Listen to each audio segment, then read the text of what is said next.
খেয়ে না খেয়ে দিন প্রচারের কাজে নিজেকে দিয়েছ বিলিয়ে, তাই ফের কাফিরেরা চিনল না সে আলো, দুষ্ট ছেলেদের পিছু দিল লেলিয়ে। পাথরের আঘাতে ক্ষত বিক্ষত হয়ে সারা শরীর থেকে রক্ত ঝরে। হে রাসূল তোমাকে ভুলি আমি কেমন করে, হে রাসূল তোমাকে ভুলি আমি কেমন করে। আসসালামু আলাইকুম ওয়া রাহমাতুল্লাহি ওয়া বারাকাতুহু। নাহমাদুহু ওয়া নুসাল্লি আলা রাসূলিহিল কারীম। আম্মা বা'দু ফাআউযু বিল্লাহি মিনাশ শাইতানির রাজীম। বিসমিল্লাহির রাহমানির রাহিম। وَلَنَبْلُوَنَّكُمْ بِشَيْءٍ مِّنَ الْخَوْفِ وَالْجُوعِ وَنَقْصٍ مِّنَ الْأَمْوَالِ وَالْأَنفُسِ وَالثَّمَرَاتِ وَبَشِّرِ الصَّابِرِينَ الَّذِينَ إِذَا أَصَابَتْهُم مُّصِيبَةٌ قَالُوا إِنَّا لِلَّهِ وَإِنَّا إِلَيْهِ رَاجِعُونَ صدق الله العظيم رب اشرح لي صدري ويسر لي أمري واحلل عقدة من لساني يفقه قولي। মুয়ার ইসলামিক কনফারেন্স 2024-এ আপনারা যারা উপস্থিত হয়েছেন তাদের সবাইকে আমার অন্তরের অন্তঃস্থল থেকে জানাচ্ছি আন্তরিক শুভেচ্ছা এবং মুবারকবাদ। আহলান ওয়া সাহলান ওয়া মারহাবান বিকুম ফি হাযাল লিকা আত-তাইয়্যিব আল মুবারাক। আমরা শুরুতে আল্লাহ রাব্বুল ইজ্জা ওয়াল জালালের দরবারে শুকরিয়া জ্ঞাপন করছি, যিনি আজকে আমাদেরকে এরকম চমৎকার একটি পরিবেশে চমৎকার একটি ইসলামিক কনফারেন্সে উপস্থিত হওয়ার সুযোগ করে দিয়েছেন। আমরা সবাই পড়ছি কালিমাতুশ শুকর আলহামদুলিল্লাহ। আল্লাহ রাব্বুল ইজ্জা ওয়াল জালালের দরবারে শুকরিয়া জ্ঞাপনের পাশাপাশি আমি আজকের প্রোগ্রামের যারা অর্গানাইজিং কমিটি তাদেরকে অন্তরের অন্তঃস্থল থেকে ধন্যবাদ জানাতে চাই, এরকম চমৎকার একটি পরিবেশ, চমৎকার একটি ভেন্যুতে এই ইসলামিক কনফারেন্সের আয়োজন করবার জন্য। সম্মানিত সুধী, আমরা এই পৃথিবীতে খুব অল্প একটা সময়ের জন্য, একটা ট্রানজিট পিরিয়ড কাটানোর জন্য বেসিকলি আমরা এই পৃথিবীতে এসেছি। আমরা কি চিরকাল এই পৃথিবীতে থাকবো বলেন তো? না, একটা ট্রানজিট পিরিয়ডে আমরা এসেছি, আবার চলে যেতে হবে। এই যে আমাদের জীবন, এই জীবনের জন্য বিপদ, আপদ, পরীক্ষা, স্ট্রাগল এটা অনিবার্য, এটা হবে। বিপদ নাই, কষ্ট নাই, আপদ নাই, অনিশ্চয়তা নাই, স্ট্রাগল নাই, এমন কি কেউ আছে এখানে?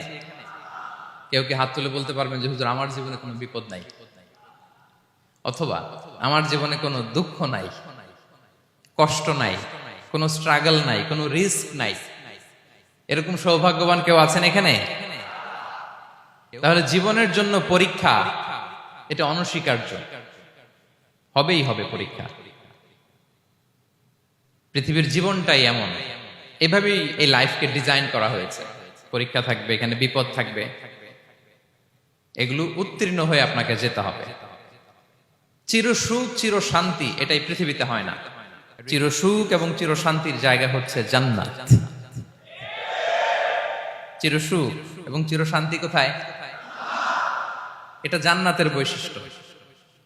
চির সুখ চির শান্তি, টেনশন নাই, ঝামেলা নাই, পরীক্ষা নাই, বিপদ নাই, রিস্ক নাই, স্ট্রাগল নাই, এটা হচ্ছে দ্য ফিচার্স অফ জান্নাত, জান্নাতের ফিচার। কিন্তু সমস্যা বাদে তখন যখন জান্নাতের ফিচার আমরা দুনিয়ায় খুঁজি, যেটা পাবো আমরা জান্নাতে, এটা খুঁজি কোথায়? এই তখনই সমস্যা বাদে। And this is the main problem. এটাই বড় সমস্যা। এই সমস্যার সমাধান কোথায়, এটা নিয়ে আজকে আমি কিছু কথা অ্যাড্রেস করবো ইনশাআল্লাহ। তো তাহলে আসুন শুনি জান্নাতের ফিচার কি। জান্নাতের কমন একটা ফিচার হচ্ছে জান্নাতে there will be no sickness in paradise. জান্নাতে কোনো অসুস্থতা থাকবে না, চিরসুস্থ। সুবহানাল্লাহ পড়েন। চিরসুস্থ, চির সবল, কেউ অসুস্থ হবে না জান্নাতে। জান্নাত হবে অ্যান্টি এইজিং, জান্নাতে বয়স বাড়বে না কারো, চির যৌবনা, চির যুবক, অ্যান্টি এজিং। আপনারা জানেন যে বর্তমান পৃথিবীতে অ্যান্টি এজিং ক্রিম পাওয়া যায় না? ক্রিম, কথা বুঝতেছেন? অ্যান্টি এজিং ক্রিম পাওয়া যায়। তারা বলে এই ক্রিম মাখলে চামড়ায় ভাঁজ পড়ে না। এটার দাম আছে কিন্তু অনেক। অ্যান্টি এজিং ক্রিম লাগায়, শ্যাম্পু ইউজ করে, অ্যান্টি এজিং অয়েল আছে, এটা দিলে নাকি চামড়ায় ভাঁজ পড়ে না। ইভেন ভারতের অনেক বড় একজন ব্যবসায়ী মুকেশ আম্বানি, নাম শুনছেন না, যে তার ছেলের বিয়ে হয়ে গেল, তো এই মুকেশ আম্বানির স্ত্রী নীতা আম্বানি, সে কিছুদিন আগে এক বটল গোল্ড ওয়াটার খেয়েছে, gold water, and it's cost $60,000 $60,000 দাম এক বোতল গোল্ড ওয়াটারের। কেন? ফর অ্যান্টি এজিং, যাতে বয়সের ছাপ গালে না থাকে। এখন বলেন, এভাবে কি আমাদের বয়সকে ধরে রাখা সম্ভব এই পৃথিবীতে?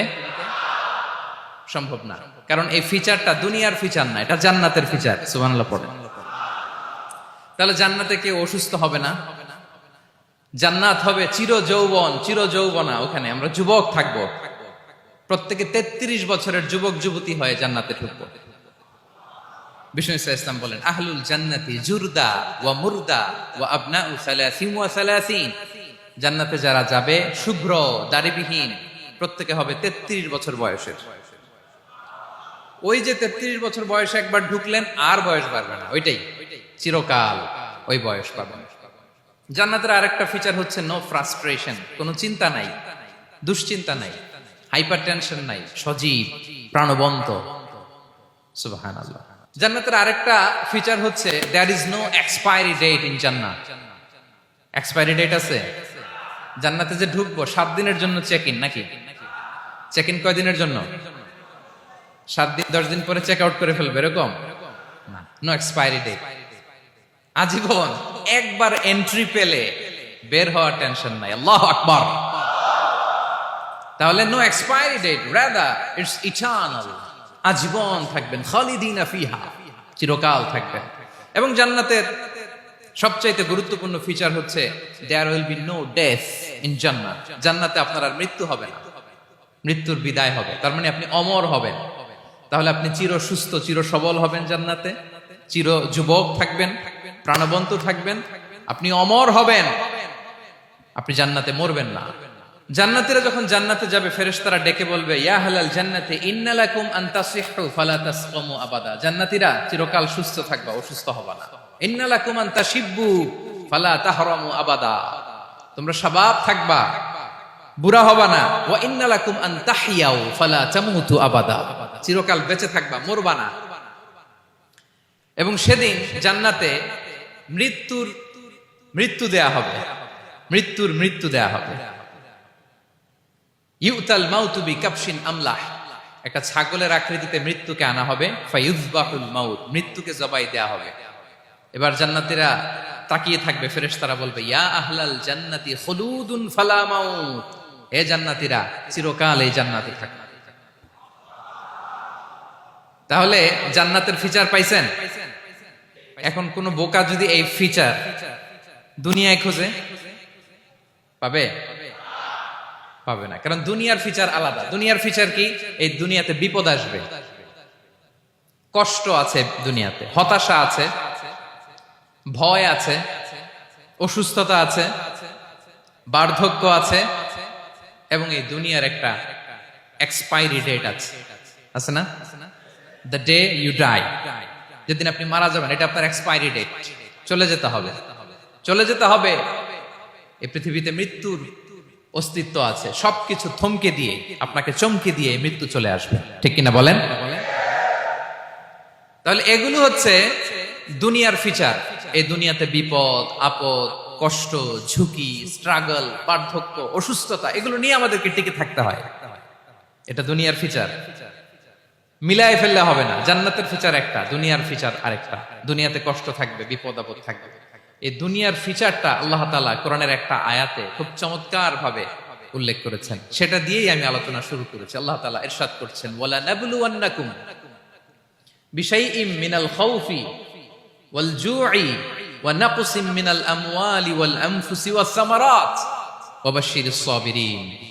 আল্লাহ তাআলা বলছেন, অবশ্যই অবশ্যই আমি তোমাদেরকে পরীক্ষা করব, ভয় দিয়ে, ক্ষুধা দিয়ে, সম্পদের ঘাটতি দিয়ে, আতঙ্ক দিয়ে, প্রাণনাশ দিয়ে, ফল ফসলের হানি দিয়ে পরীক্ষা করব। কিন্তু এই পরীক্ষায় যারা উত্তীর্ণ হবে, যারা সবর ইখতিয়ার করবে, ওয়াবাশশিরিস সাবিরিন, ধৈর্যশীলদের জন্যই হচ্ছে সুসংবাদ। আলহামদুলিল্লাহ পড়ে। তাহলে সম্মানিত সুধী, আমরা বুঝতে পারলাম এই পৃথিবীর ফিচার হচ্ছে এখানে বিপদ থাকবে, বিপদ ছাড়া কেউ থাকবে না। স্ট্রাগল থাকবে, কষ্ট থাকবে, ঝুঁকি থাকবে, রিস্ক থাকবে, এবং নানা ধরনের বিপদ আপদ দিয়ে আল্লাহ তাআলা আমাদেরকে পরীক্ষা করবেন। এটা মাস্ট, এটা আমাদের মাইন্ডসেটে নিয়ে নিতে হবে। মাইন্ডসেটে এটা ক্লিয়ার থাকতে হবে। চিরসুখ চিরশান্তি এই দুনিয়াতে মিলবে, কোথায় মিলবে তাহলে? এটা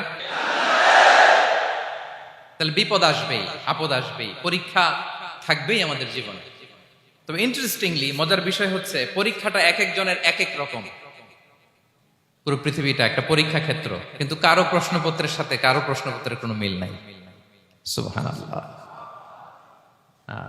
আমার পরীক্ষা একরকম, আপনার পরীক্ষা আরেক রকম, ওই ভাইয়ের পরীক্ষা আরেক রকম, ওনারটা আরেক রকম। সবাই পরীক্ষার্থী, সবাই পরীক্ষার্থী, কিন্তু কারো প্রশ্নপত্রের সাথে কারো প্রশ্নপত্রের কোনো মিল নাই। কারোর জন্য পরীক্ষা হচ্ছে সে খুব অসুস্থ, প্রচন্ড অসুস্থতা, তার জন্য পরীক্ষা। ক্যান্সারের রোগী, দুরারোগ্য ব্যাধি, ডক্টর বলছে 4th স্টেজে চলে আসছে, কয়েক মাস বাঁচতে পারে, এটা তার জন্য পরীক্ষা। আবার কারো দেখবেন যে খুব একটা অসুস্থতা নাই, অসুস্থতার ঝামেলা নাই, কিন্তু তার দারিদ্রতা আছে, তার আর্থিক অনটন, এটা তার জন্য পরীক্ষা। আবার কারো দেখবেন অসুস্থতাও নাই, দারিদ্রতাও নাই, তার দাম্পত্য জীবনের সমস্যা আছে না নাই?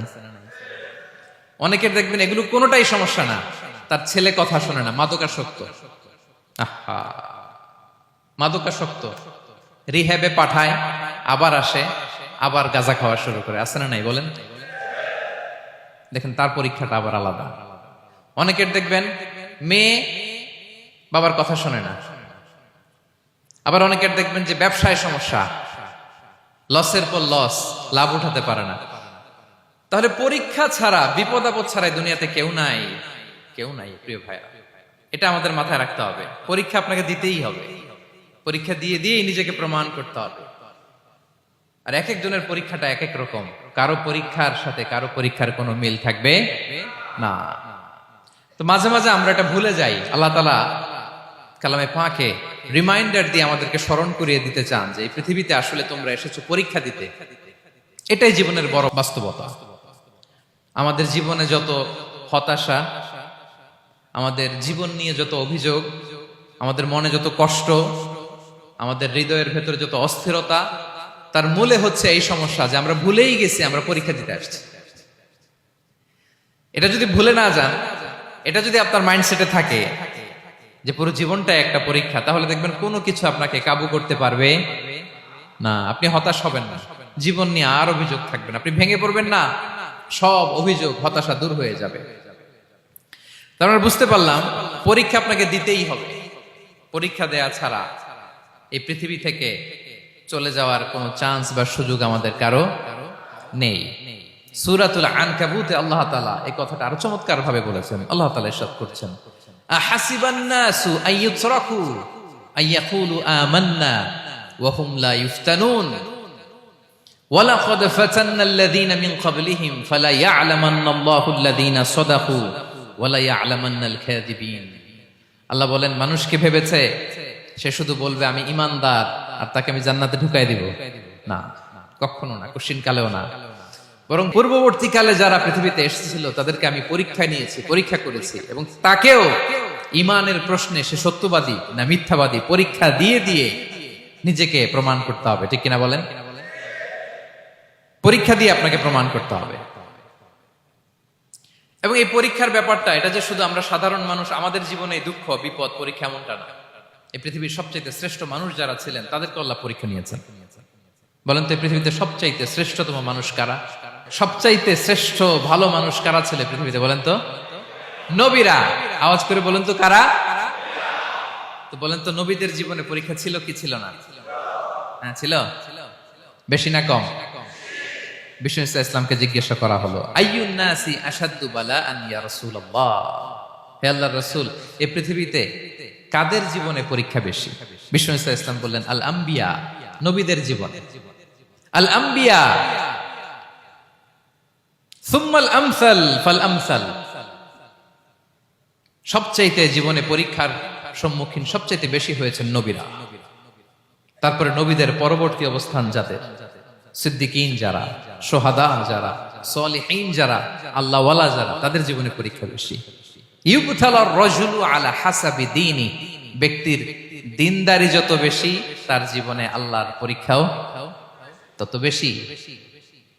আপনি আল্লাহওয়ালা হবেন, আপনার জীবনে পরীক্ষাও অনেক বেশি। এজন্য ইমানদার হওয়া যেমনি মর্যাদার, ইমানদারের জীবনে পরীক্ষাও হবে অনেক বেশি। এবং পরীক্ষা যত বড়, খেয়াল রাখতে হবে, মন খারাপ করার কোনো সুযোগ নেই। পরীক্ষা যার জীবনে যত বড়, সেটাতে সফল হতে পারলে ওটার প্রতিদানও বড়। পরীক্ষা যত বড়, এটাতে সাকসেস হইতে পারলে এটার রিওয়ার্ডও তত বড়। বিষ্ণু ইসা ইসলাম বলেন, ইযামুল জাযাই মাআ ইযামিল বালা, বালা যত বড়, জাযাও তত বড়, প্রতিদানও তত বড়। আপনারা নবীদের জীবনে যদি খেয়াল করেন, দেখবেন যেই নবীর জীবনে পরীক্ষা যত বেশি, সেই নবীর জীবনে সফলতাও তত বেশি। সাইয়েদনা ইব্রাহিম আলাইহিস সালামের কথাটা একটু খেয়াল করেন তো, বলেন তো, ওনার জীবনে পরীক্ষা কেমন ছিল, বেশি না কম? ওনার জীবনের পরীক্ষা থেকেই তো আমরা এই শব্দটা ব্যবহার করি, আমরা বলি অগ্নি পরীক্ষা। কি বলি? মানে আগুনে নিক্ষেপ করা হয়েছে সাইয়েদনা ইব্রাহিম আলাইহিস সালামকে, তাও স্বাভাবিকভাবে না, উলঙ্গ করে, ন্যাকেট করে ওনাকে অপমানিত করবার জন্য ওনার গায়ের জামা কাপড় খুলে উলঙ্গ অবস্থায় আল্লাহর খলিল সাইয়েদনা ইব্রাহিম আলাইহিস সালামকে অগ্নিকুণ্ডে নিক্ষেপ করা হয়েছিল। এরকম এক্সপেরিয়েন্স এই অডিটোরিয়ামের ভেতরে আমাদের কখনো হয়েছে? তাইলে সাধারণ মানুষের জীবনের পরীক্ষা আর নবীদের জীবনের পরীক্ষার মধ্যে পার্থক্য আছে না নাই? ওই পরীক্ষায় উনি পাশ করে ফেললেন। ৮৬ বছর পর্যন্ত আল্লাহর কাছে দোয়া করলেন, আল্লাহ আমাকে একটা নেককার সন্তান দাও। আল্লাহ সন্তান দেয় না। ৮৬ বছর পরে আল্লাহ তাআলা সাইয়েদনা ইব্রাহিম আলাইহিস সালাম এবং হাজারের ঘরকে উজালা করে সন্তান দিলেন। সাইয়েদনা ইসমাঈল আলাইহিস সালাম পৃথিবীতে আসলেন কত বছর বয়সে? ৮৬ বছর বয়সের এখানে কেউ আছেন? হ্যাঁ, আছি আমরা? কেউ নাই। ৮৬ বছর বয়সে প্রথম সন্তান পেয়েছে। তাদের ঘরকে উজালা করে আল্লাহর নবী সাইয়েদনা ইসমাঈল আলাইহিস সালাম আসলেন। এবার আল্লাহ বললেন, যাও স্ত্রীকে আর এই কলিজার টুকরা সন্তানকে, থাকো তো প্যালেস্টাইনে, প্যালেস্টাইন থেকে ১৫০০ কিলোমিটার দূর, দ্য ব্যারেন ল্যান্ড, ওই মক্কার ধুধুমরু প্রান্তরে রেখে আসো, যেখানে কেউ নাই, মানুষ নাই, গাছ নাই, পাখি নাই, পানি নাই, যাও রেখে আসো। আচ্ছা বলেন তো, ৮৬ বছর পরে যে লোকটা সন্তান পেল, বুঝে শুনে উত্তর দিয়েন, ৮৬ বছর পরে যে লোকটাকে আল্লাহ তাআলা সন্তান দিল, তার হৃদয়ে ওই সন্তানের জন্য মায়া বেশি না কম? এমনি তো আমাদের প্রথম সন্তানের হিস্ট্রিটা একটু খেয়াল করেন তো। প্রথম আমাদের যে মেয়ে হয়েছিল বা যাদের ছেলে হয়েছিল, তার প্রতি আদর, সোহাগ, দরদ, ভালোবাসা, আল্লাহ কত ছিল। আর ৮৬ বছর বয়স আল্লাহ তাআলা ওনাকে সন্তান দিলেন, দিয়ে বললেন, যাও হাজারকে আর ইসমাঈলকে মক্কার ধুধুমরু প্রান্তরে রেখে আসো। আল্লাহ তাআলা বলতে দেরি, চলে যেতে দেরি নাই, মুহূর্তে উনি রওনা হয়ে গেলেন। সুবহানাল্লাহ পড়বেন না? রেখে আসলেন মক্কার ধুধুমরু প্রান্তরে। এবার আল্লাহ বললেন, যাও, রিটার্ন ব্যাক টু প্যালেস্টাইন, প্যালেস্টাইনে চলে যাও। চলে গেলেন, হৃদয়টা ভেঙে খান খান। অনেক বছর পরে আল্লাহ তাআলা আবার অনুমতি দিলেন, যাও এবার ছেলেকে দেখে আসতে পারো, যাও প্যালেস্টাইন থেকে আবার মক্কায় যাও। সাইয়েদনা ইব্রাহিম আলাইহিস সালাম প্যালেস্টাইন থেকে আবার ১৫০০ কিলোমিটার পথ পাড়ি দিয়ে, এখনকার মতো ফ্লাইটে যায় না, গাড়িতেও না, উটে করে। কিসে করে? উনি যে কতবার মক্কা থেকে ফিলিস্তিন এসেছেন আর গিয়েছেন, কোনো ইয়ত্তা নাই, হিসাব নাই।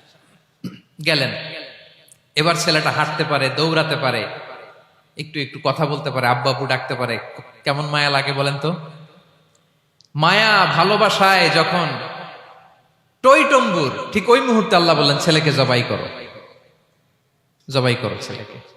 আল্লাহ তাআলা বলতে দেরি করেছেন, আল্লাহর আদেশ পালনে ১ সেকেন্ডও তিনি দেরি করেন নাই। ছুরি চালালেন, জান্নাত থেকে দুম্বা নিয়ে আসা হলো। এভাবে আল্লাহর নবী ইব্রাহিম আলাইহিস সালাম উনার জীবনের প্রতিটি ক্ষেত্রে, যেখানে আল্লাহ তাআলা ওনাকে পরীক্ষা নিয়েছেন, উত্তীর্ণ হয়েছেন। এবং দেখেন ওনাকে আল্লাহ তাআলা কি উপহার দিলেন, আল্লাহ তাআলা ওনাকে খলিলুল্লাহ উপাধি দিলেন, আল্লাহর বন্ধু। সুবহানাল্লাহ বলেন। আল্লাহ তাআলা বলছেন ওয়া ইযিবতালা ইব্রাহিম রাব্বুহু বিকালিমাতিন ফাআতাম্মাহুন ক্বালা ইন্নী জাঈলুকা লিন-নাসি ইমামা। আল্লাহ অনেকগুলো পরীক্ষা নিয়েছিলেন সাইয়েদনা ইব্রাহিম আলাইহিস সালাম, প্রতিটা পরীক্ষায় সাকসেসফুলি পাস করেছেন, গোল্ডেন এ প্লাস। আল্লাহ বলেন ইন্নী জাঈলুকা লিন-নাসি ইমামা, I'm gonna make you the leader for the entire human being. I'm gonna appoint you as a leader for the entire universe. গোটা বিশ্বের জন্য, গোটা মানবতার জন্য আমি তোমাকে লিডার বানায় দিলাম। ইযমুল জাযাই মা'a ইযমিল বালা। পরীক্ষা যত বড়, ওই পরীক্ষায় পাশ করলে ওইটার ফলাফল ও প্রতিদানও বড়। তাহলে দেখেন প্রিয় ভাইরা, সাইয়েদনা ইব্রাহিম আলাইহিস সালামের জীবনে পরীক্ষার কোনো শেষ ছিল না। আমি আপনি কোথায়? আল্লাহর খলিলের জীবনে যদি এত পরীক্ষা থাকতে পারে, আমি আপনি কোথায় বলেন তো? এবার বলেন, সাইয়েদনা মূসা আলাইহিস সালাম, ওনার জীবনে তো কোনো পরীক্ষা টরীক্ষার ছিল না। হ্যাঁ, গুণে শেষ করতে পারবেন? জন্মটাই তো হয়েছে পরীক্ষার মধ্য দিয়ে। মিশরের ছেলে সন্তান হইলেই ফেরাউন বলছে জবাই করো। ওনার মা এরকম সিন্ধুকে করে ভাসায় দিলেন নীল নদীতে। আল্লাহু আকবার! কি একটা রোমাঞ্চকর পরিস্থিতির মধ্য দিয়ে আল্লাহ তাআলা ওনাকে বাঁচালেন। সুবহানাল্লাহ। জন্মই হয়েছে পরীক্ষার মধ্যে দিয়ে। বড় হইলেন, ফেরাউনের ভয়ে দেশ ত্যাগ করলেন, মিশর থেকে মাদিয়ান। আবার আল্লাহর আদেশে যখন ফিরে আসলেন, আবার ফেরাউনের সাথে তর্ক বিতর্ক, যুদ্ধ। একটা রাত আল্লাহ নবী মুসা আলাইহিস সালাম শান্তি মতো মিশরে ঘুমাতে পারে নাই। একটা রাত। শেষ পর্যন্ত এই ফেরাউন মুসা আলাইহিস সালামকে ধাওয়া করেছে।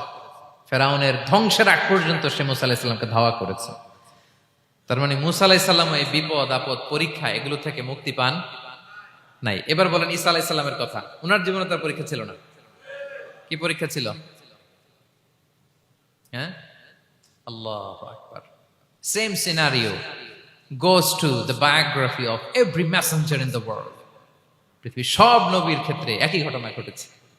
সাইয়েদনা ঈসা আলাইহিস সালাম দাওয়াত যখন দিলেন, ওনার বিরোধিতা শুরু হলো, ওনাকে হত্যার ষড়যন্ত্র হলো। ইভেন কি ওনাকে মারার জন্য বনি ইসরাইলেরা উদ্ধত হলো, জানে বাঁচবার জন্য পালালেন। এক ঘরে ঢুকলেন, চারদিক দিয়ে ঘেরাও করলো। উনি দরজা জানালা লাগাই দিলেন। ওরা বললো একজন দরজা ভেঙে জানালা ভেঙে ভিতরে ঢুকো, ঢুকে দেখো বেটা ঈসা কি করে। একজন ভিতরে ঢুকছে, ঢুকার সাথে সাথে বল রাফাআহুল্লাহু ইলাইহি, আল্লাহ তাআলা ঈসা আলাইহিস সালামকে উপরে উঠায় নিলেন। আর যেই লোকটাকে তারা ভিতরে ঢুকালো, তার চেহারাকে আল্লাহ তাআলা ঈসা আলাইহিস সালামের চেহারার মতো করে দিলেন। এবার তার বাইরের সাথীরা বলে ঘটনা কি? বেটা ঈসাও বেরোয় না, আমাদের লোকটাও বেরোয় না, সবাই ঢুক। দরজা ভেঙে ভেতরে ঢুকে দেখে ঈসা দাঁড়ায় আছে। বলেন তো এটা ঈসা না মিসা? এটা কি আসল ঈসা? ওমা কতালু ওমা সলাবু ওয়ালাকিন শুব্বিহা লাহুম। আল্লাহ বলে তোমরা আমার নবী ঈসাকে হত্যাও করতে পারো নাই, শুলেও চড়াতে পারো নাই, আমি সেফটি সিকিউরিটি দিয়ে আমার নবী ঈসা আলাইহিস সালামকে আকাশে তুলে নিয়েছি। তাহলে ওনার জীবনও পরীক্ষার শেষ ছিল না। এবার যদি আমরা বিশ্বনবী সাল্লাল্লাহু আলাইহি ওয়াসাল্লামের জীবনের দিকে তাকাই, ওনার জীবনটা দেখেন তো। আমাদের পেয়ারা নবী বিশ্বনবী মুহাম্মদুর রাসূলুল্লাহ সাল্লাল্লাহু আলাইহি ওয়াসাল্লাম, ওনার জীবনে কি স্ট্রাগল ছিল? স্ট্রাগল। মাক্কি জীবনের কথা যদি একটু খেয়াল করেন, দেখেন তো 3 বছর শিয়াবে আবি তালেবে জেল খেটেছেন, না খেয়েছিলেন। ওনার বংশের লোকেরা প্রথমে ছাগল খেয়েছে, ছাগলগুলো যখন শেষ, ছাগলের চামড়াগুলো শুকিয়ে ওইটা খাইছে। গাছের পাতা ছাল এগুলো খেয়ে খাবারের অভাবে বেহুশ হয়ে পড়ে থাকতো তারা। না খেয়ে কয়দিন ছিলেন আপনি? আমি কয়দিন ছিলাম না খেয়ে? মনেই তো পড়ে না, না খেয়েছিলাম কিনা কোনোদিন। এ হচ্ছে মাক্কি জীবন। মেন্টালি প্রেসার দেয়া হয়েছে। বিশ্বনবীর চাচা আবু লাহাব, তার 2 ছেলে উতবা আর উতাইবা, এদের সাথে বিয়ে দিয়েছিলেন 2 মেয়ের। যখন দাওয়াত দেওয়া শুরু করলেন, 2 মেয়েকে ডিভোর্স দিয়ে দিল। দেখেন, একটা বাবার জন্য প্রাপ্তবয়স্কা মেয়েকে যখন উঠায় নেয়ার আগে ডিভোর্স দেয়, তার মানসিক অবস্থাটা কেমন থাকে বলেন? মেন্টালি প্রেসারাইজ করা হয়েছে, ফিজিক্যালি হ্যারাস করা হয়েছে। বিষ্ণু সাল্লাল্লাহু আলাইহি ওয়াসাল্লাম যখন নামাজে দাঁড়াতেন, উটের পচা নারী ভুঁড়ি বিষ্ণুনবীর কাঁধে চাপিয়ে দেওয়া হতো। আপনার জীবনে এরকম ঘটছে কখনো?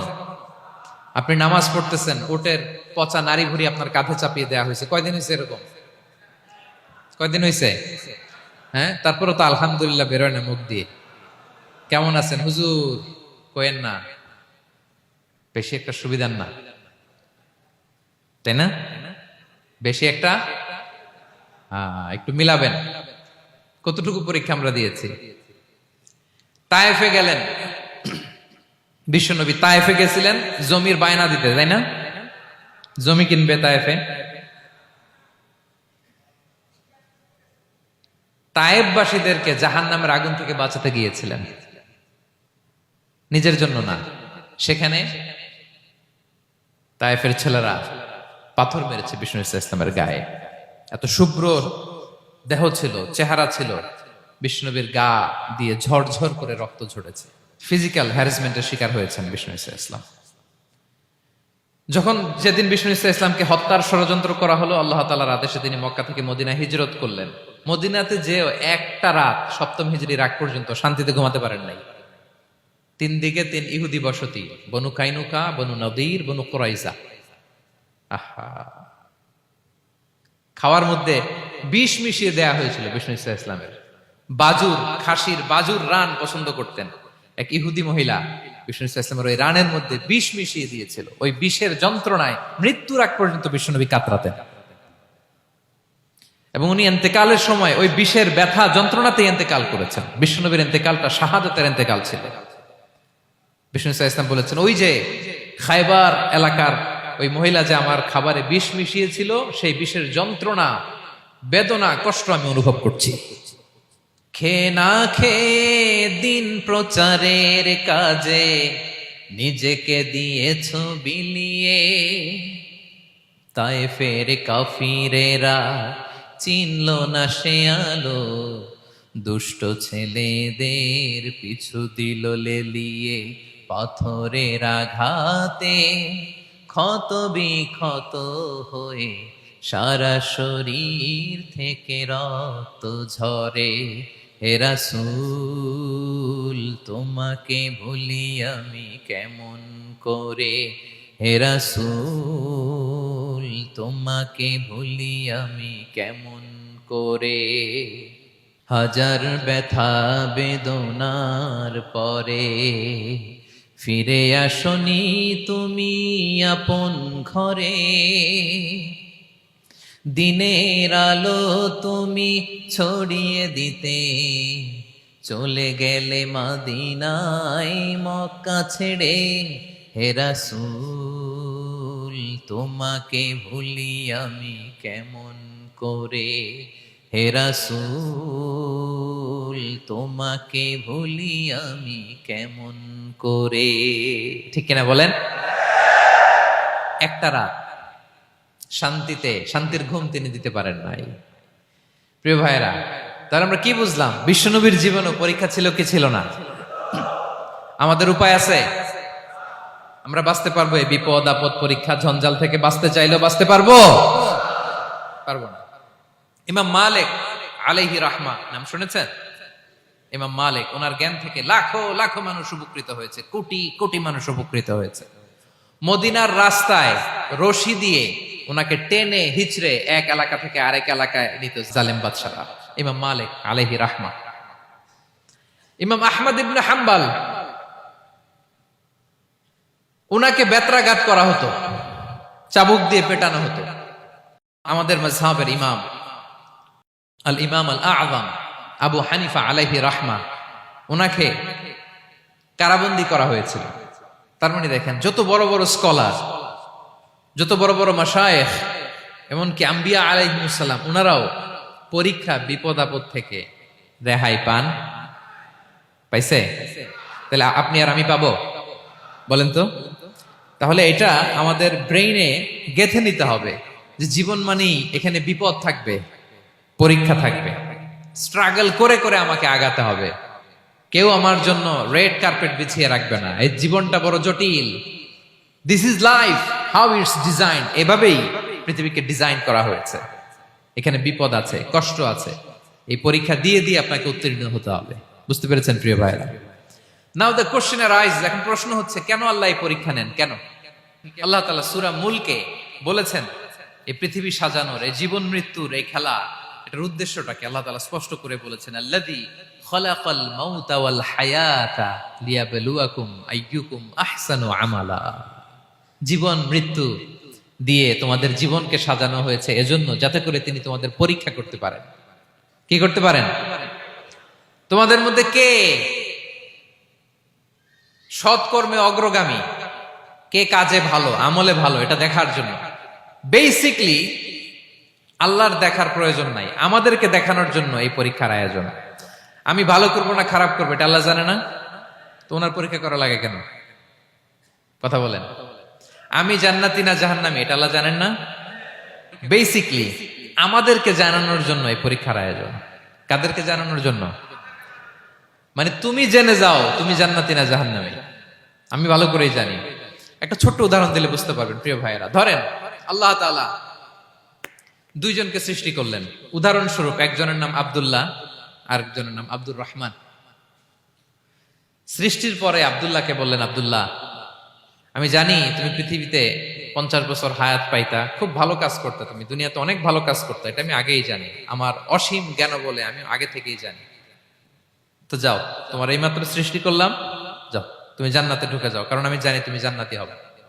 আচ্ছা, আর আব্দুর রহমান তুমি পৃথিবীতে খুব খারাপ কাজ করতে, এটা আমি জানতাম, তোমারে পাঠাইলে খারাপ কাজ করবা, তুমি সীমালঙ্ঘন করবা, অন্যায় করবা, অপরাধ করবা, তুমি জাহান্নামী হবা, যাও। যেহেতু আমি জানি পরীক্ষার আর দরকার নেই, তোমারে জাহান্নাম দিয়ে দিলাম, যাও ঢুকে যাও। আব্দুল্লাহ ঠিকই জান্নাতে ঢুকে যাবে, আব্দুর রহমান কি ঢুকবে? ঢুকবে। সে বলবে, আল্লাহ এইমাত্র আমারে বানাইলেন, এইমাত্র আপনি আমাকে সৃষ্টি করলেন, সৃষ্টি করেই বলতেছেন তুমি জাহান্নামে যাও, আর বলতেছেন আমি জানি দুনিয়াতে পাঠালে তুমি খারাপ কাজ করবা, তুমি জাহান্নামী হবা, পাঠানোর আর কি দরকার, আগে থেকে জাহান্নামে যাও। আল্লাহ আপনি জানলে জানতে পারেন, আমি তো জানি না। ঠিক কিনা বলেন? সে বলবে, না আল্লাহ আপনি ভুল বলতেছেন, এই দুনিয়াতে পাঠাইলে আমি খুব ভালো কাজ করতাম, আমি সীমা লঙ্ঘন করতাম না, নামাজ পড়তাম, রোজা রাখতাম, হজ করতাম, যাকাত দিতাম, সাদাকা করতাম, চ্যারিটি করতাম, জনকল্যাণকর সব ভালো কাজগুলো আল্লাহ আমি করতাম। এজন্য আল্লাহ তাআলা পরীক্ষার আয়োজন করেছেন, যাতে করে তুমি জেনে যাও যে পৃথিবীতে তুমি কি করেছো। এখন আর আল্লাহকে এক্সকিউজ দেওয়ার সুযোগ নেই। আচ্ছা বলেন তো, আবু জাহেলকে যদি আল্লাহ এখন কিয়ামতের দিন বলে, Abu Jahl go to the hell fire, আবু জাহেলের কিছু বলার সুযোগ আছে? কারণ ও দুনিয়াতে কি করে আসছে এটাও জানে না। ফেরাউনকে ডেকে যদি আল্লাহ বলে, ফেরাউন তুমি জাহান্নামে যাও, go to the hell fire, ওর কি কোনো এক্সকিউজ দেওয়ার সুযোগ আছে? বলেন, সুযোগ আর আছে? কারণ তুমি দুনিয়াতে কি করেছো তোমার চেয়ে ভালো কেউ আর জানে। তা পৃথিবীতে এই পরীক্ষার এই আয়োজনের সবচাইতে বড় উদ্দেশ্য হচ্ছে যাতে করে আমরা দেখে যাই যে আমরা কি কাজ করছি। কেউ যখন পরীক্ষা দেয় প্রিয় ভাইরা, ওই পরীক্ষায় কত পাবে তার একটা হিসাব আছে না? বলেন, আপনি গণিত পরীক্ষা দিয়ে আসছেন, যে 100-তে 100 পাবে সে বলতে পারে আমার সব অঙ্ক হয়েছে, ঠিক কিনা বলেন? আর যে লাড্ডু গুড্ডু বুঝছেন তো, কিছুই পারে নাই, ঘোড়ার ডিম, তারও একটা হিসাব আছে যে সে কিছুই লিখে আসতে পারে নাই।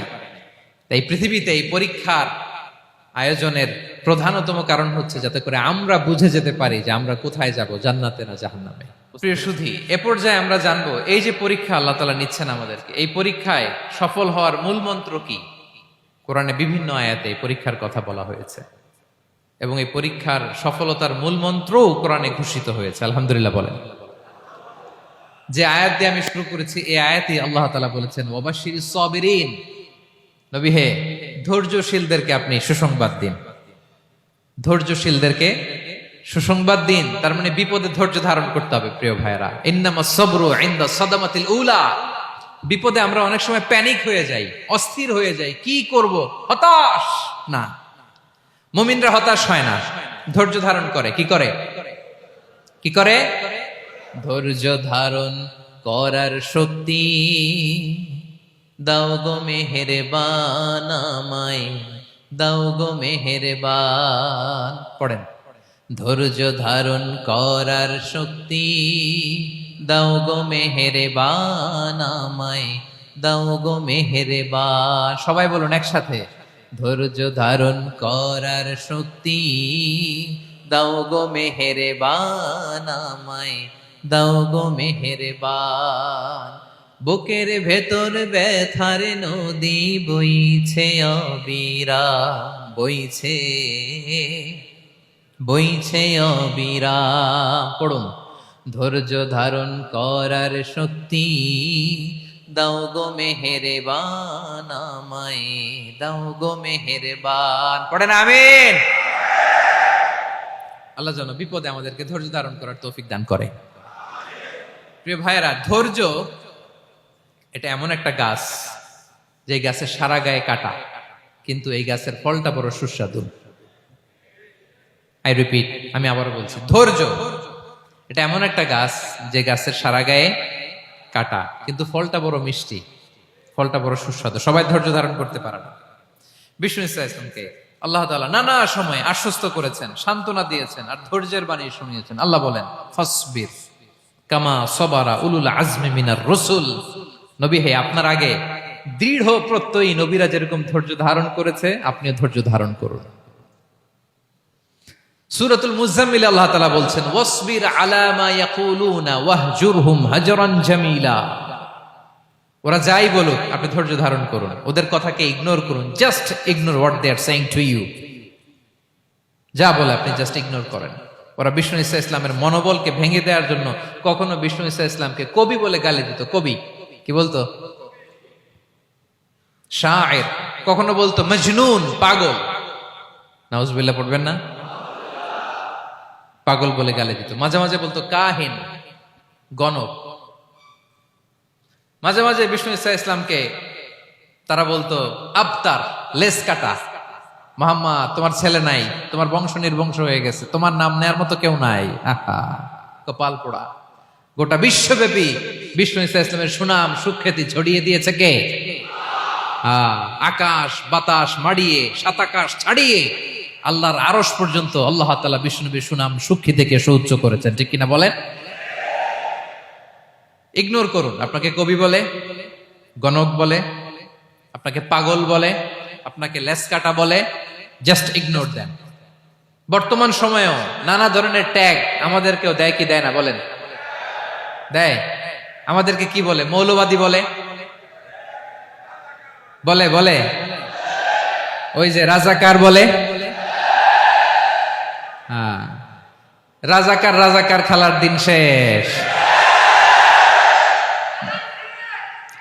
মন মতো হইলে মুক্তিযোদ্ধা, মন মতো না হইলে রাজাকার, এই দিন শেষ। ওই দিন আর নাই। এই কার্ড দিয়ে আর খেলার দিন নাই। এগুলো মানুষ আর খায় না এখন, এগুলো গিলে না আর। সাধারণ মানুষ বড্ড সচেতন। দেখেন, কালের বিবর্তনে, সময়ের আবর্তনে একই পরিক্রমা আমাদেরকেও ট্যাগিং করে। আমাদেরকে মৌলবাদী বলে, ব্যাকডেটেড বলে, রাজাকার বলে, জঙ্গি বলে, যুদ্ধাপরাধী বলে। আছে না এরকম? ওয়াসবির আলা মা ইয়াকুলুন, নিজের সাথে মিলায় নেন। যা বলে ধৈর্য ধারণ করো। ওয়াহজুরহুম হাজরান জামিলা, জাস্ট ইগনোর দেন, ভালোভাবে ইগনোর করেন, খালাস, সালাম দিয়ে কেটে পড়েন। তাহলে প্রিয় ভাইরা, এই বিপদ আপদ আমাদের পিছু ছাড়বে না, পিছু ছাড়বে না। নবীদের পিছু ছাড়ে নাই, আমরা কোথায়? আমরা আর কি? বিপদ আমাদেরকে ধৈর্য ধারণ করতে হবে, মনোবল হারাইলে হবে না। দেখেন বিশ্বনবী কিভাবে আপনাদেরকে সান্ত্বনা দেয়। বিশ্বনবী বলেন, আজাবান লি আমরিল মুমিন, মুমিনের ব্যাপারটা বড় আশ্চর্যজনক। ফাইন্না আমরাহু কুল্লাহু লাহু খাইর, মুমিনের জীবনে যা ঘটে সবটাই খাইর, সবটাই কল্যাণ। ইন আসাবাতহু সাররাউ শাকারা ফাকানা খাইরাল্লাহ ওয়া ইন আসাবাতহু দাররাউ সাবারা ফাকানা খাইরাল্লাহ। মুমিনের জীবনে যদি সুখ আসে তাহলে মুমিন শুকরগুজার হয়, এটা তার জন্য ভালো। আর যদি মুমিন জীবনে দুঃখ আসে তাহলে সে সবর ইখতিয়ার করে, এটাও তার জন্য ভালো। সুবহানাল্লাহ। তাহলে দেখেন, আমরা হয় সুখে থাকি নয় দুঃখে থাকি, ঠিক কিনা বলেন? তাহলে সুখের সময় আমরা শুকর করি, কি করি? শুকরগুজার হই। শুকরিয়া করাও একটা ইবাদত, শুকরিয়া করাও কি? আর দুঃখের সময় আমরা সবর করি, সবর করাটাও একটা। তাহলে আমাদের পুরো জীবনটাই ইবাদত, পুরো জীবনটাই সুখের সময় শুকর আর দুঃখের সময় সবর। আওয়াজ করে বলেন, সুখের সময় শুকর, আর দুঃখের সময়। এই দুই ইবাদত মুমিন জীবনে চলমান, কন্টিনিউয়াস, একটা উইন উইন সিচুয়েশন। কি বলেন? উইন উইন হয়ে গেল না? যেই পরিস্থিতিতেই থাকে আমাদের জন্য লাভ। আল্লাহু আকবার। তাহলে প্রিয় ভাইরা, এটাই জীবনের বাস্তবতা। সবর আমাদেরকে ইখতিয়ার করতে হবে, হতাশ হওয়া যাবে না। অনেকে আমরা অল্পতে হতাশ হই। এই যে আমরা ধৈর্য ধারণ করছি, এর ফল পাচ্ছি না? দীর্ঘ 1.5 যুগ, 1.5 দশক ধরে ধৈর্য ধারণ করছেন না আপনারা? এখন মুক্তি, স্বাধীনতা, বিজয় এনে দিয়েছে কে? ধৈর্য ধারণ করুন। ধৈর্যের যে ফলাফল, এটা বড় মিষ্টি। ধৈর্য এমন একটা গাছ, এই গাছের সারা গায়ে কাটা, কিন্তু এর ফলটা বড় সুস্বাদু, এর ফলটা বড় মিষ্টি। ধৈর্য ধারণ করার অভ্যাস করতে হবে প্রিয় ভাইরা। মুমিন হতাশ হয় না, হাল ছেড়ে দেয় না। মুমিন ভরসা রাখে একজনের উপর, তিনি কে? লা তাইআসু মির রাউহিল্লাহ ইন্নাহু লা ইয়াইআসু মির রাউহিল্লাহি ইল্লাল কওমুল কাফিরুন। আল্লাহর রহ থেকে, রহম থেকে নিরাশ হয়ে যাও না। কাফির ছাড়া, অকৃতজ্ঞ ছাড়া কেউ আল্লাহর রহ থেকে, আশা থেকে নিরাশ হয় না। শয়তানের সবচেয়ে বড় মিশন হলো আমাদেরকে হতাশ বানানো। এটা খেয়াল রাখবেন। শয়তানের সবচাইতে বড় মিশন কি? আমাদেরকে হতাশ করে দেয়া। হতাশ বানাইতে পারলে সে সাকসেসফুল, খুশি। কিন্তু আমরা এত সহজে হতাশ হই না, আমরা নিরাশ হই না, আমরা বিপদে হাল ছেড়ে দেই না। আমরা ভরসা রাখি এক মহান সত্তার উপর, তিনি কে? মনে থাকবে? বিপদ আসলে ভেঙে পড়বেন, ভিসা না হইলে কান্নাকাটি শুরু করবেন, ব্যবসায় লস হইলে হাউমাউ, হ্যাঁ, দেশ থেকে কোনো দুঃসংবাদ আসলে হতাশ হবেন, ভেঙে পড়বেন। ধৈর্য ধারণ করব আমরা। আওয়াজ করে বলেন, আমরা কি করব? সবর। বিপদ ট্যাকেল দেওয়ার প্রথম স্টেপ হচ্ছে সবর। ধৈর্য ধারণ করতে হবে। ওয়াবাশশিরিস সাবিরিন, ধৈর্যশীলদেরকে সুসংবাদ দাও। বিপদ থেকে বাঁচার দ্বিতীয় স্টেপ হচ্ছে এই বিপদ থেকে উত্তরণের চেষ্টা করতে হবে। কন্টিনিউয়াস প্রচেষ্টা চালিয়ে যেতে হবে। ওয়াল্লাযীনা জাহাদু ফিনা লানাহদিয়ান্নাহুম সুবুলানা।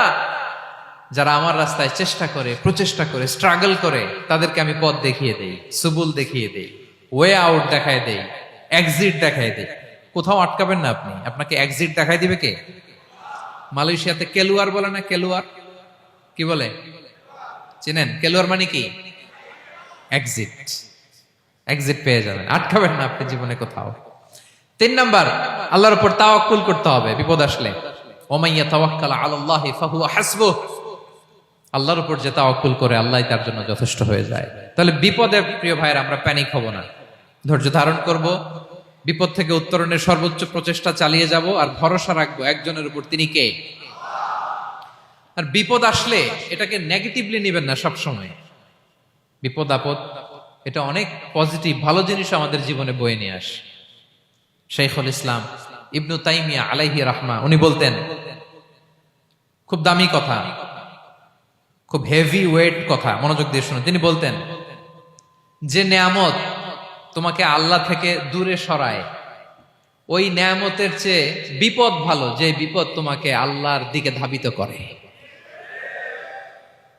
আই রিপিট, আমি আবারও বলি, যে নাজ নেয়ামত তোমাকে আল্লাহ থেকে দূরে সরিয়ে দেয়, সে নাজ নেয়ামতের চেয়ে ওই বিপদ আপদ ভালো, যে বিপদ আপদ তোমাকে আল্লাহর কাছে টেনে দেয়। তাহলে বিপদ আপদ আসলে আপনি হতাশ হবেন? আর কখনো দুঃখ করবেন? মোয়ারের ভাইয়েরা, আর মন খারাপ করবেন? আপনি খেয়াল করে দেখেন, বিপদ আসলে আমরা আল্লাহরে ডাকি বেশি। যখন অসুস্থ আপনি খেয়াল করেন তো, আল্লাহ আল্লাহ, তুমি ছাড়া বাঁচানোর কেউ নাই, আল্লাহ আল্লাহ তুমি হেফাজত করো, আল্লাহ তুমি সুস্থ করে দাও। যখন লাইফ থ্রেট, দেখেন আপনি গুম হয়ে যেতে পারেন, আপনার কারাবন্দি করতে পারে, এরকম একটা বিপদের মধ্যে আছেন, তখন খেয়াল করেন তো আল্লাহর সাথে আপনার কানেক্টিভিটি, রিলেশনশিপটা কতটা ডেভেলপ হয়। কারণ বিপদে পড়লে আমরা আল্লাহরে ডাকি বেশি। তাহলে বিপদ আপদেরও কিছু পজিটিভ সাইড বা দিক আমাদের জীবনে আছে না নাই? অনেক পজিটিভ দিক আছে, কয়েকটা শেয়ার করি। 1 নাম্বার, আল্লাহ এক নম্বর পজিটিভ সাইড তো বললাম, ইমাম ইবনু তাইমিয়া যেটা বললেন। এরপরে হচ্ছে মাঝে মাঝে আল্লাহ তাআলা আমাদের মর্যাদাকে আপগ্রেড করতে চায়, এলিভেট করতে চায়। আপনি ধরেন কোন একটা এয়ারলাইন্সের রেগুলার প্যাসেঞ্জার টিকিট কাটেন, মাঝে মাঝে হঠাৎ করে দেখবেন কাউন্টারে গেলে তারা বলে you are upgraded to business class অথবা you are upgraded to first class. যেহেতু রেগুলার প্যাসেঞ্জার, অনেক মাইলস জমা হয়েছে, আপগ্রেড করে দেয়। তো আল্লাহ তাআলা মাঝে মাঝে চায় তিনি আমাদের মর্যাদাকে, র্যাঙ্ক এটাকে আপগ্রেড করবেন, কিন্তু আমার যে আমল আখলাকের অবস্থা ওইটা দিয়ে ওই আপগ্রেড র্যাঙ্কে যাওয়ার সুযোগ নাই। বুঝতেছেন কথা? আল্লাহ চায় আমার লেভেল একটু আপ করতে, কিন্তু আমার আমলের যে অবস্থা এতে আমি ওখানে যাই না। তখন আল্লাহ কিছু বিপদ আপদ দিয়ে, পরীক্ষা দিয়ে বান্দাকে টেস্ট করে। ওই পরীক্ষায় যদি উত্তীর্ণ হন, সাথে সাথে আল্লাহ তাআলা আপনার লেভেল বা র্যাঙ্ক আপগ্রেড করে দেয়। সুবহানাল্লাহ পড়বেন না? তাহলে লাভ না লস? আওয়াজ করে বলেন, লাভ না লস? মুমিন জীবনের সব লাভ। যত বিপদ আপদ আপনাকে স্পর্শ করে প্রতিটাতেই আপনার জন্য কল্যাণ। বিষ্ণু ইসলাম বলেন, মা ইউসিবুল মুসলিমা মিন নাসাবিন ওয়ালা ওয়াসাবিন ওয়ালা হাম্মিন ওয়ালা হুজনিন ওয়ালা আযান ওয়ালা গাম্মিন হাত্তা শাওকাতি ইউশাকুহা ইল্লা কাফারাল্লাহু বিহা খাতায়া। আপনার জীবনে যত দুঃখ, যত যন্ত্রণা, যত টেনশন, যত অ্যাংজাইটি, যত ইনজুরি, এমনকি গোলাপ ফুল পাড়তে যে ওখানে যে কাটা বাঁধছে, বরই খেতে যে বরই গাছে ওঠার পর যে একটা কাটা বিঁধছে আপনার হাতে, এর কারণে আল্লাহ তাআলা আপনার গুনাহ মাফ করে দেয়। সুবহানাল্লাহ। তাহলে বিপদ আপদ দিয়ে আল্লাহ বান্দার মর্যাদাকে আপগ্রেড করে। বিপদ আপদে ফেলে আল্লাহ তাআলা বান্দার পাপ মোচন করে। বিপদ আপদ দিয়ে আল্লাহ তাআলা বান্দার শাস্তি মওকুফ করে। এমন পাপ করছেন এটার জন্য শাস্তি বরাদ্দ হয়ে গেছে, কিন্তু আল্লাহ তাআলা ওই শাস্তি থেকে মাঝে মাঝে আপনাকে বাঁচাতে চায়, তখন কিছু বিপদ দিয়ে বান্দারে পরীক্ষা করে। উত্তীর্ণ হলেই আল্লাহ তাআলা ওই শাস্তিকে মওকুফ করে দেয়। তাহলে আসুন সামারি করি, পুরো আলোচনাটার সামারি করি। এক নম্বর সামারি হচ্ছে বিপদ আপদ, পরীক্ষা, স্ট্রাগল, কষ্ট, এটা সুন্নাতুল্লাহি ফিদ দুনিয়া। এই দুনিয়ায় আল্লাহর সুন্নাত, এর বাইরে কেউ যেতে পারে না। ইভেন নট দ্য মেসেঞ্জার্স, নবীরাও না।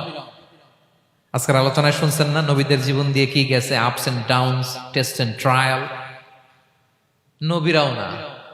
তাহলে এটা আমাদের মাইন্ডসেটের সাথে সেট আপ করে নিতে হবে যে অতীতে, বর্তমানে, ভবিষ্যতে বিপদ আপদ মুক্ত এই পৃথিবীতে কেউ থাকবে না। পারবেন? হ্যাঁ, এটা মাইন্ডসেটে নিয়ে নিতে হবে যে এটাই জীবন, বিপদ আপদ দিয়ে আল্লাহ পরীক্ষা করবেন। এটাই পৃথিবী। চির সুখ চির শান্তি এই পৃথিবীতে খুঁজলেই পাওয়া যায় না। শুরুতে বলছিলাম না, চির সুখ চির শান্তি। বলেন তো এটা কি দুনিয়ার ফিচার না জান্নাতের ফিচার? জান্নাতের ফিচার দুনিয়ায় খুঁজলে পাওয়া যাবে? যাবে না। তাহলে আজকের আলোচনার এক নাম্বার লেসন হচ্ছে বিপদ আপদ এটা সুন্নাতুল্লাহি ফিদ দুনিয়া। এই দুনিয়া আল্লাহর সুন্নাত, এটা থেকে মুক্তি পাওয়ার কোনো সুযোগ নাই, নবীরাও পায় নাই। দুই নাম্বার লেসন, বাঁচার যেহেতু সুযোগ নাই, we have to face it with patience, intellect and tawakkul. বিপদে অস্থির হওয়া যাবে না, এটাকে ফেস করতে হবে উইথ পেশেন্স, ধৈর্যের সাথে। বিপদ আমরা মোকাবেলা করব কিসের সাথে? ধৈর্য। প্যানিক হবেন না, অস্থির হবেন না, ধৈর্য ধারণ করবেন। উইথ ইন্টেলেক্ট, আল্লাহর দেয়া আপনার ইন্টেলেক্ট খাটিয়ে এই বিপদ উত্তরণের সর্বান্তকরণের চেষ্টা প্রচেষ্টা আপনার চালায় যেতে হবে। আর সবশেষে আত-তাওয়াক্কুল আলাল্লাহ, ডিপেন্ডিং অন আল্লাহ, ভরসা করব কার উপর? আল্লাহর উপর। পারা যাবে তো? আচ্ছা, দুইটা লেসন গেল। তিন নাম্বার লেসন হচ্ছে আমাদের ছেলে মেয়েদেরকে we have to educate our child regarding the test and trial in this দুনিয়া। দুনিয়ার এই বিপদ আপদের ব্যাপারে আমাদের ছেলে মেয়েদেরকে শেখাতে হবে, বুঝাতে হবে। ওরা ছোট মানুষ তো, অস্থির হয়ে যায়। আব্বু আমার সাথে কেন এমন হয়? আমারই শুধু পেন্সিল চুরি হয়, আমারই শুধু এটা হয়, আমি পরীক্ষায় খারাপ করি, আমি ব্যথা পাই, আমার এই আমার সেই। ছোট মানুষ তো বুঝে না। ওরা বুঝাইতে হবে যে বাবা, this is the essence of life, এটাই জীবন। এটাই কি? এই লাইফ হ্যাকস গুলো তাদেরকে শেখাইতে হবে। ডোন্ট বি প্যানিক, প্যানিক হওয়া যাবে না। This is how life is design, এটাই জীবন, বিপদ আপদ আসবে, এটাকে মেনে নিতে হবে, ছেলে মেয়েদেরকে শিখাইতে হবে, তাহলে তারাও প্যানিক হবে না। পারবেন তো ইনশাআল্লাহ? আচ্ছা, 4 নম্বর লেসন হচ্ছে যেটা আমরা জানলাম, এই বিপদ আপদ সবসময় আমাদের জন্য খারাপ না। সামটাইমস ইট ব্রিংস খায়ের for us if dealt properly. ঠিক মতো বিপদকে ডিল করতে পারলে এটা আসলে আমার জন্য আখেরে কল্যাণই বয়ে নিয়ে আসে। কি বলেন, তাই না? কল্যাণ বয়ে নিয়ে আসে। সব শেষ কথা হলো, আমরা যেন এই বিপদগুলোকে প্রপারলি ডিল করতে পারি, আমরা যেন সবর এখতিয়ার করতে পারি। আল্লাহর কাছে চাইতে হবে, দোয়া করতে হবে, কারণ তৌফিক দেওয়ার মালিক কে? আল্লাহর কাছে যেন আমরা কায়মনোবাক্যে প্রার্থনা করতে পারি, আল্লাহ এই বিপদকে যেন আমরা ডিল করতে পারি উইথ সাবর, উইথ ইন্টেলেক্ট, উইথ তাওয়াক্কুল। আসল হাতিয়ার হচ্ছে এটা, দোয়া। আল্লাহর কাছে চাইবেন, মনোযোগের সাথে চাইবেন, আন্তরিকতার সাথে চাইবেন। উদউল্লাহ ওয়া আনতুম মুখিনুনা বিল ইজাবা। বিষ্ণু বলেন এমন ভাবে চাও যেন তুমি অনেকটা কনফার্ম যে তোমার দোয়া আল্লাহ কবুল করবেনই, এমন ভাবে চাও। অনেকে রোবোটিক দোয়া করে। রোবোটিক দোয়া মানে দোয়ার মধ্যে প্রাণ নাই, ধ্যান নাই, মন নাই, আগ্রহ নাই, ভালোবাসা নাই, ওই দোয়া আল্লাহ কবুল করে না। মনোযোগ দিয়ে চাইতে হবে চাওয়ার মতো, তাহলে আল্লাহ তাআলার পক্ষ থেকে তৌফিক পাওয়া যাবে। পারা যাবে তো ইনশাআল্লাহ? আল্লাহ তাআলা আমাদের সবাইকে বিপদে আপদে ধৈর্য ধারণ করার তৌফিক দান করুক। নবীরা তাদের জীবনে যেভাবে স্ট্রাগল, আপস এন্ড ডাউনস, বিপদগুলোকে, টেস্ট এন্ড ট্রায়াল গুলোকে ডিল করেছে, আমরা যেন সেভাবে ডিল করতে পারি। আল্লাহ তৌফিক দান করুক। আল্লাহ তাআলা আমাদের সবাইকে কথাগুলো বোঝা আর আমল করার তৌফিক দান করুক। হাযা মা ইনদি ওয়াল ইলমু ইনদাল্লাহি আলাইহি তাওয়াক্কালতু ওয়া ইলাইহি উনীব। ওয়াসসালামু আলাইকুম ওয়া রাহমাতুল্লাহি তাআলা ওয়া বারাকাতুহু।